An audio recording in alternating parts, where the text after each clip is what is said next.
Welcome to the deep dive. Today we're tackling a big one, the Roswell incident. 1947. Yeah, it's a story lots of people have asked about, and it never really goes away, does it? It really doesn't. So we've looked at some interesting material here. We've got that Reina del Cid song, Roswell. Right, and the one by Tony Lengren, very atmospheric. Yeah, and there's a frequently asked questions document, sort of the official side, or at least the commonly asked questions. And Donny Doom's Roswell Skies, too. Yeah. Gives another kind of vibe. Exactly. So what we want to do here is really unpack the main events, the explanations, official and otherwise, and maybe touch on why it still fascinates us using these different takes. Sounds good. Where should we start? The beginning, I suppose. Makes sense. Early July 1947, out in the New Mexico desert. Right. It all kicks off with a rancher, Mac Brazel. He finds this debris. That Reina del Cid song puts it pretty plainly, doesn't it? An unknown flying object came crashing to the earth. And a cattleman named Brazel found the wreckage in the dirt. Yep. The FAQ backs this up. Brazel finds stuff he just can't identify. And he reports it. Yeah. Which leads to the Roswell Army Airfield getting involved. And that's when things really take off, publicity-wise. Because they put out that press release, right? The FAQ mentions it. Yeah, saying they'd recovered a flying disc. Imagine hearing that in 47. Wow. Yeah, flying saucer, flying disc.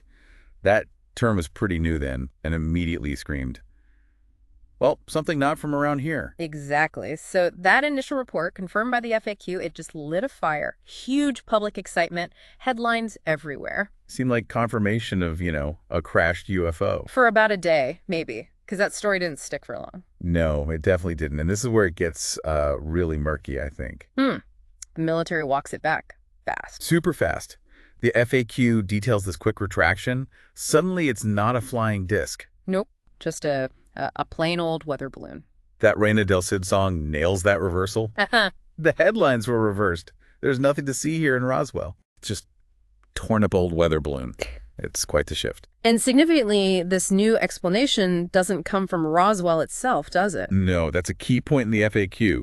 The announcement comes from Fort Worth. After they move the debris, Reina del Cid mentions that too. They scooped up all the evidence and flew it to Fort Worth. Right, so you have this initial sensational announcement from Roswell, then the material gets moved, and then this completely different story comes out of Fort Worth. It naturally breeds suspicion, doesn't it? Absolutely. That contradiction, the location change, it just opened the door wide for people to think, wait a minute.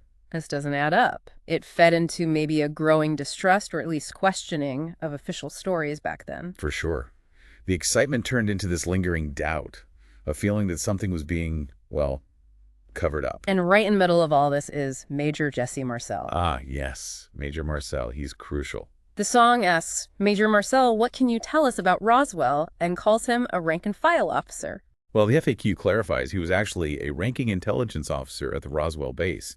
Pretty senior guy, involved right from the start with the recovery. And his view is pretty different from the official line that came later. Radically different. Both the song and the FAQ highlight this.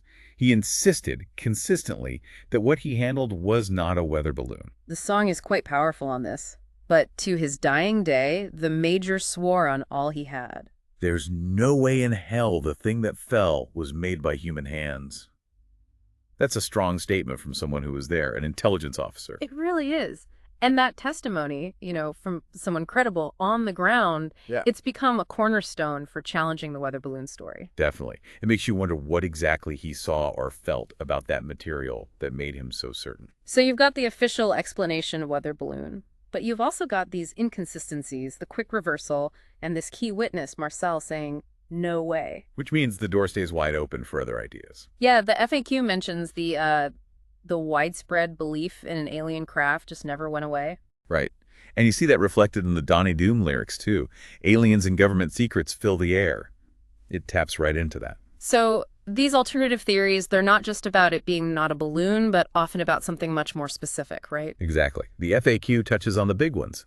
Government cover-ups, hiding the real wreckage. Even theories about recovering actual alien bodies. That's part of the lore, yes. Wow. And suppressing other witness accounts, too.